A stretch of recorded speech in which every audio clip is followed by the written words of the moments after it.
Ողջույն սիրելիներս, հույսով եմ լավ եք, ուրեմն ահագին ժամանակ է ինձ չենք հանդիպել, նախ ուզում եմ ասեմ, որ ինձ մոտ ամեն ինչ նորմալ է, փառքաստու ինձ ոչինչ չի պատահել, Թուրքիայում ոչինչ տեղի չի ունեցել, այն երկրաշարժը ինչ որ տեղի ունեցավ, ընդամենը պահի ազդեցության տակ էր, անցավ, ճիշտ է հետցնցումային վիճակները դեռ առկա են, բայց փառքաստու ոչինչ չկա։ Հիմա անդրադառնամ իրավիճակի այդ մասին, հա, ես ապրում եմ իրականում 8-րդ հարկում ու հետաքրքիրը գիտեք որն էր, որ ինձ ոչ թե վախացրել էր այդ իրավիճակը, որ երկրաշարժ տեղի ունեցավ, այլ երկրաշարժից անմիջապես հետո, երբ ինտերնետ կապը վերադարձավ եւ ես ուրեմն նայում էի Facebook-ը եւ կարդում էի ձեր գրառումները, ես իրականում ապշած էի։ Սիրելիներս Թուրքիայում ապրում է Չեմ ուզում թիվ ասեմ, որովհետև ես ինձ վատ կզգա։ Մտեք գրեք միջին վիճակագրական ուրեմն հաշվարկով, որքան հայ է ապրում Թուրքիայում։ Այս նայեք ու իմ հիշելով նույն դաշնակներն են միշտ ասում, չէ՞։ Վանը մերն է, Կարսը մերն է, Անին մերն է։ Բա գնացել եմ Վանում, Կարսում, Անիում ապրում եմ։ Ինչի եք նեղվում, որ Թուրքիայում ենք ապրում։ Ինչի եք նեղվում դրանից։ Բա դուք չեք ասում, որ դրանք մեր պատմական հողերն են։ Հա, ձեր պատմական հողերի վրա ապրում ենք, ինչի եք նեղվում։ Դուք բացի մի հատ բառից, մի հատ որակումից, կարողանում եք ինձ ուրիշ ձև հակադարձել։ Թուրք։ Մի հատ բառը, որ դուք ինձ ասում եք, թուրք։ Եթե չգիտեք, ասեմ, թուրքը ազգությունը, ազգը, ինչպես օրինակ ամերիկացին, ինչպես օրինակ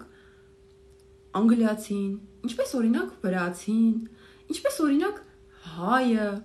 Ես ապրելով Թուրքիայում երբևիցե չեմ նկատել, որ թուրքը թուրքին ասի հայ եւ դա ընկալվի վիրավորանք։ Հասկանում եք։ Դուրս եկեք այդ մտածելակերպից, սիրելիներս, դուրս եկեք այդ ուրեմն տգիտության աստիճանից, անհարմար է, անհարմար, դա տգիտություն է, դրան ուրիշ որակում չեմ կարող տալ, դա տգիտություն է, հա իդեպ եղունգներս տարբեր գույնի եմ գցել, որ քննարկելու բան ունենաք այսօր, անկեղծ, այդ հարցի մի կողմը, անդրադառնամ ձեր դրոշներ վառելուն, ուրեմն դաշնակ Գեղամ Մանուկյանին երևի այլևս անվանենք Մանուկ Գեղամյան, մեր հայկական լրատվականներից մեկում կարդացի Մանուկ Գեղամյան էին գրել, շնորհակալ եմ Media News սայթին, հետաքրքիր որակում էր տվել։ Մանուկ Գեղամյան, դու հիշում ես, որ քո եղբայրը գտնվում է Բաքվի բերդում։ Դու այսքան ինքնասիրություն ունես, այսքան ինքնասիրություն ունես, թե քո ինքնասիրության աստիճանը վերջացել է։ Ձեր դաշնակցական այդ ճառը այնքան ուժեղ է, որ ձեր մոտ անգամ եղբոր հանդեպ վերացել է ուրեմն խղճի սինդրոմը։ Չեք ամաչում դուք։ Դրոշ վառելով դուք հաղթում եք թշնամու։ Դրոշ վառելով դուք ինչ որ հաղթանակներ եք տոնում։ Ես ամաչում եմ ձեր փոխարեն։ Դա ուրեմն ամենաճղճիմ եւ ամենավերջին քայլն է մարդու հանդեպ։ Գիտեք ինչի է դա նման։ Ոնց որ ես վերցնեմ այս ջրով լի բաժակը, հա։ Այս բաժակին նայեմ, բաժակը դուրս չգա, խփեմ ջարդեմ ու ես իմ հոգու խորքում մտածեմ, որ ես բաժակին հաղթեցի։ Այդքան ճղճիմ եք դուք մտածում, անկեղծ անհարմար ես ինձ վատ եմ զգում, ես ինձ վատ եմ զգում, որ ես ձեր հետ միասին հայ եմ կոչվում, դու այսքան քո եղբոր մասին անգամ չես մտածում, հաջորդը, պարոն վարչապետ Նիկոլ Փաշինյանը դատապարտեց դրոշների այրումը ՀՀ տարածքում, իմ մոտ հարց է առաջացել, վարչապետի դատապարտելուց հետո ուժային կառույցները որևէ անելիք չունեն, թե ձեզ վճարում են, որ դուք նստեք, մենակ մեր էջերից դուրս չգաք, ու որոշեք, դաշնակներից ով է որոշում կայացրել, որ օրինակի համար վերցնի, ասի Նատալիա Ալեքսանյանը բան է անում, քարոզ է անում Ղարաբաղյան կլանի դեմ, իրա վրա գործ հարուցեք։ Ես դրան եմ սպասում, որ ձեզ հերթով տեղը դնեմ։ Իմ վրա էլ գործ հարուցեք, նստեք, հարուցեք ու սպասեք։ Բայց երբեք ուշադրություն չդարձնեք, թե ինչ է ասում երկրի գլխավոր հրամանատարը եւ գնաք դրա հետքերով։ Ինչի մինչեւ օրս ոչ ոք Թուրքիայի եւ Ադրբեջանի դրոշը վառելու համար պատասխանատվության չի ենթարկվել։ Չկա օրենք ընդունեք։ Ես էլ որոշել էի Թուրքիայում վառեի Ղարաբաղի դրոշը։ Ես էի, ինձ կորցնում էի, ի պատասխան ձեզ Թաքսիմի մեյդանում վառում էի Ղարաբաղի դրոշը։ Դուք ձեզ դրանից լավ կզգաք, դաշնակ շներ, դուք ձեզ դրանից լավ կզգաք։ Մենք էլ ենք մարդ, մենք էլ համբերություն ունենք, հերիքա սադրեք, այս սահմանի վրա երեխեք են կանգնած։ Դրա հաջորդ օրը կրակոցներ հաջորդեցին։ Ձեր թուլեկից մեկը այս սահմանին կանգնած է։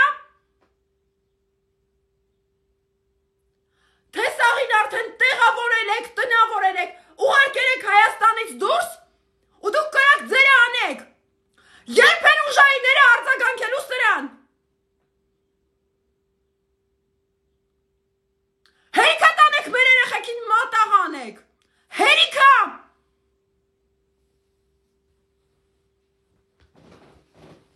Հաջորդ անդրադառնամ Ամերիկայի հայերին։ Խոսքս բոլորին չի վերաբերվում, Ամերիկայում շատ լավ ընկերներ ունեմ։ Ես ներողություն եմ խնդրում բոլոր այն Ամերիկայի հայերից, ովքեր չեն մասնակցել դրան։ Այստեղ, Թուրքիայում, ցեղասպանության օրով, Թուրքիայում,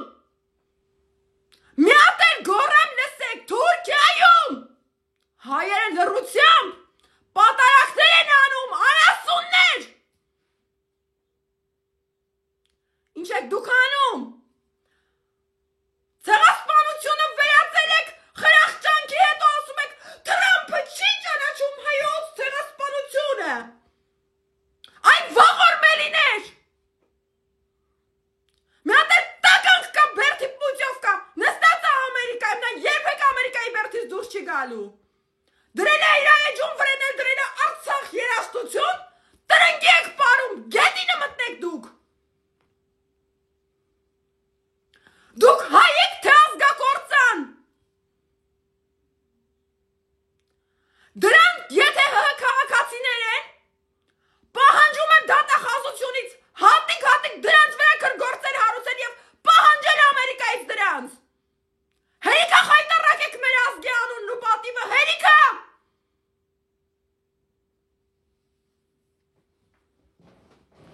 Ինչքան փորձում եմ հանգիստ խոսամ, ինչքան փորձում եմ adekvat խոսամ, չի ստացվում։ Հերիքա կերակ կյանքներս արդեն։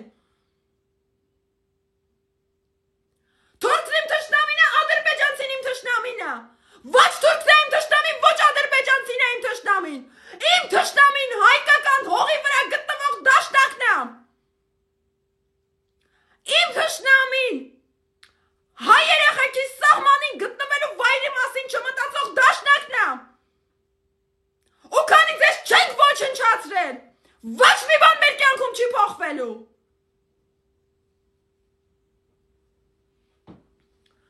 Երբ ոնից փորձում եմ հանգիստ անդրադառնամ այս ամեն ինչին, չի ստացվում։